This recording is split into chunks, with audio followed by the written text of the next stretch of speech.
ओम शांती. आज आहे 1/12/25. आजची साकार मुरली. बाबा म्हणतात, गोड मुलांनो, दररोज विचार सागर मंथन करा तर आनंदाचा पारा चढेल. चालता फिरता आठवण राहावी की आम्ही स्वदर्शन चक्रधारी आहोत. आजचा प्रश्न, आपली उन्नती करण्याचे साधन कोणते आहे? उत्तर, आपल्या उन्नतीसाठी रोज पोतामेल ठेवा. चेक करा, आज पूर्ण दिवसभरामध्ये कोणते आसुरी काम तर केले नाही ना. जसे विद्यार्थी आपले रजिस्टर ठेवतात तसे तुम्ही मुले देखील दैवी गुणांचे रजिस्टर ठेवा तर उन्नती होत राहील. गीत आहे, दूर देश का रहने वाला. ओम शांती. बाबा म्हणतात, मुले जाणतात दूर देश कशाला म्हटले जाते. दुनियेमध्ये एकही मनुष्य जाणत नाही, भले कितीही मोठा विद्वान असो, पंडित असो, परंतु याचा अर्थ समजत नाही. तुम्ही मुले समजता. बाबा ज्यांची सर्व मनुष्य मात्र आठवण करतात की हे भगवान, ते तर जरूर मूलवतनमध्ये आहेत. इतर कोणालाही हे ठाऊक नाही. या ड्रामाला आणि रहस्याला देखील आता तुम्ही मुले समजता. सर्व बुद्धीमध्ये राहिले पाहिजे ना की हे सृष्टीचक्र कसे फिरते. विचार सागर मंथन करत नाही, त्यामुळे आनंदाचा पारा चढत नाही. उठता बसता बुद्धीमध्ये राहिले पाहिजे की आपण स्वदर्शन चक्रधारी आहोत. बाबा म्हणतात, हे जुने वस्त्र सोडून आपल्याला घरी जायचे आहे. आनंद होतो ना. घरी जाण्यासाठी अर्धा कल्प भक्ती केली आहे. शिडी खाली उतरतच गेलो. बाबा आता सोपे करून सांगत आहेत. तुम्हा मुलांना आनंद झाला पाहिजे. बाबा सम्मुख शिकवत आहेत. अनेकदा शिकवले आहे. तेव्हा तुम्ही चक्र पूर्ण फिरून येता, तेव्हा बाबा पुन्हा येतात. यावेळी तुम्ही स्वदर्शन चक्रधारी आहात. बाबा म्हणतात, किती दारोदार भटकता, आता तुम्ही शांत होऊन बसला आहात. तुमचे धक्के खाणे सर्व बंद झाले आहे. बाकी थोडा वेळ आहे. आत्म्याला पवित्र बनविण्यासाठी बाबा तोच मार्ग दाखवत आहेत. बाबा म्हणतात, माझी आठवण करा तर तुम्ही तमप्रधानपासून सतोप्रधान बनाल. मग सतोप्रधान दुनियेमध्ये येऊन राज्य कराल. हा मार्ग कल्पकल्प अनेक वेळा बाबांनी सांगितला आहे. आपली अवस्था बघायची आहे. विद्यार्थी पुरुषार्थ करून स्वतःला हुशार बनवतात. अभ्यासाचे देखील रजिस्टर असते आणि वर्तणुकीचे देखील रजिस्टर असते. इथे तुम्हाला दैवी गुण धारण करायचे आहेत.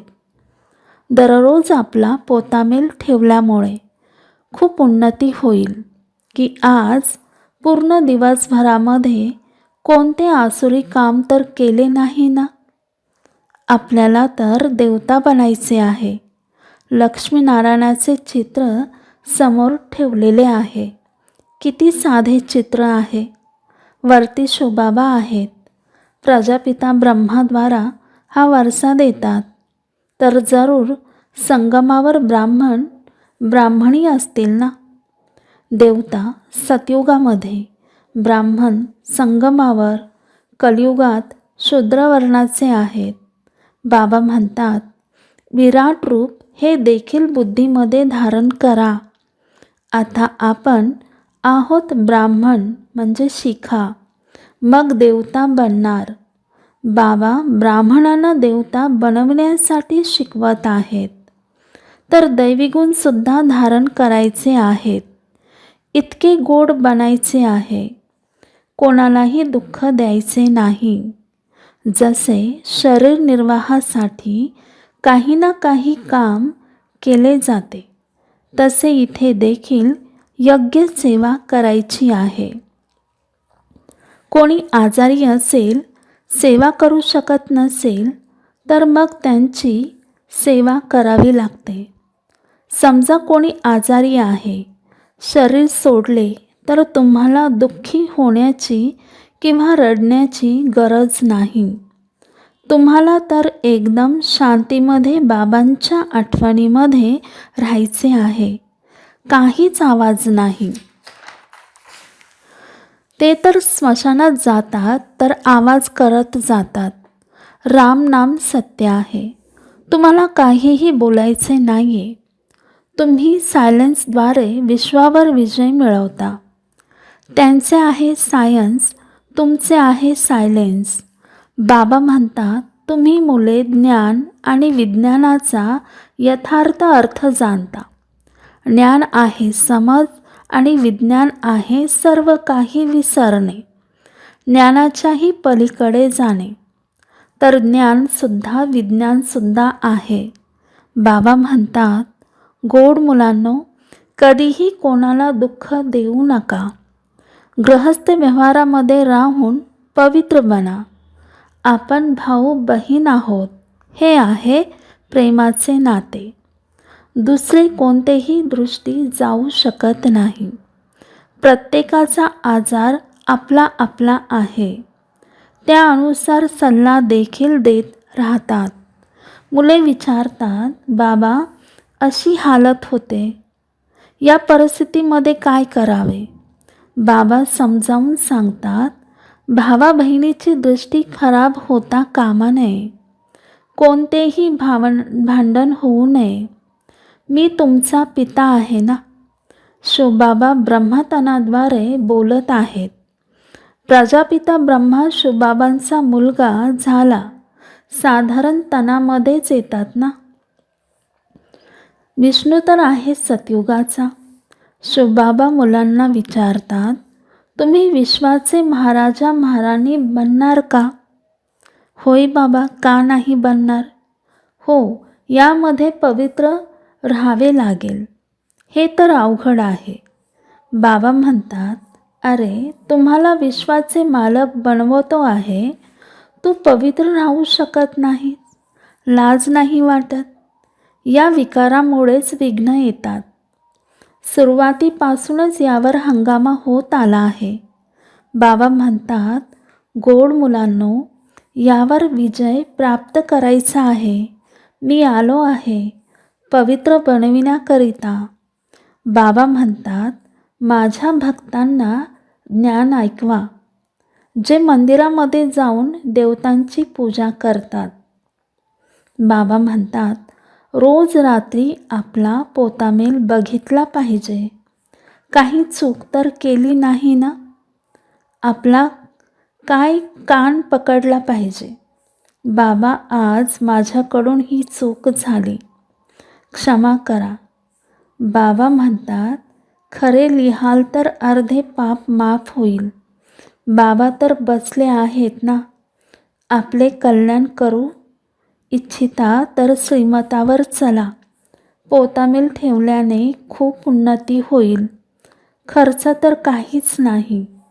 उच्च पद मिळवायचे असेल तर मनसा वाचा कर्मना कोणालाही दुःख द्यायचे नाही.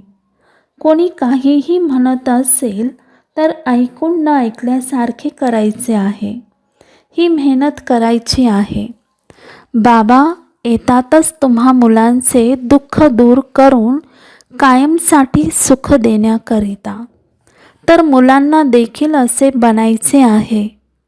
अच्छा, बाबा म्हणतात, गोड गोड खूप खूप वर्षानंतर भेटलेल्या मुलांप्रती मातपिता बापदादांची प्रेमपूर्वक आठवण आणि सुप्रभात. आत्मिक पित्याचा आत्मिक मुलांना नमस्ते. आम्हा आत्मिक मुलांचा आत्मिक पित्याला प्रेमपूर्वक आठवण आणि नमस्ते. धारणेसाठी मुख्य सारांश. बाबांनी योग्य अयोग्याला समजण्याची बुद्धी दिली आहे. त्या बुद्धीच्या आधारे दैवीगुण धारण करायचे आहेत. कोणालाही दुःख द्यायचे नाही. आपसामध्ये भावा बहिणीचे खरे प्रेम असावे. कधीही कुदृष्टी जाऊ नये. दुसरा, बाबांच्या प्रत्येक डायरेक्शनप्रमाणे चालत चांगल्या रीतीने शिकून आपणच आपल्यावर कृपा करायची आहे. आपल्या उन्नतीसाठी पोतामेल ठेवायचा आहे. कोणी दुःख देणाऱ्या गोष्टी बोलत असेल तर ऐकून न ऐकल्यासारखे करायचे आहे. वरदान, ईश्वरीय रॉयल्टीच्या संस्काराद्वारे प्रत्येकाच्या विशेषतांचे वर्णन करणारे पुण्य आत्मा भव. विस्तार, सदैव स्वतःला विशेष आत्मा समजून प्रत्येक संकल्प अथवा कर्म करा आणि प्रत्येकाची विशेषता बघणे, वर्णन करणे, सर्वांप्रती विशेष आत्मा बनविण्याची शुभ कल्याणाची कामना ठेवणे हीच ईश्वरीय रॉयल्टी आहे. रॉयल आत्मे दुसऱ्यांनी सोडून दिलेली गोष्ट स्वतःमध्ये धारण करू शकत नाहीत. त्यामुळे नेहमी अटेन्शन राहावे की कोणाची कमजोरी अथवा अवगुण बघण्याचा डोळा कायम बंद असावा. एकमेकांचे गुणगान करा. स्नेह सहयोगाच्या फुलांची देवाणघेवाण करा तर पुण्य आत्मा बनाल. आजचं बोधवाक्य, वरदानाची शक्ती परिस्थितीरूपी अग्नीला देखील पाणी बनवते. वरदानाची शक्ती परिस्थितीरूपी अग्नीला देखील पाणी बनवते. अच्छा. ओम शांती.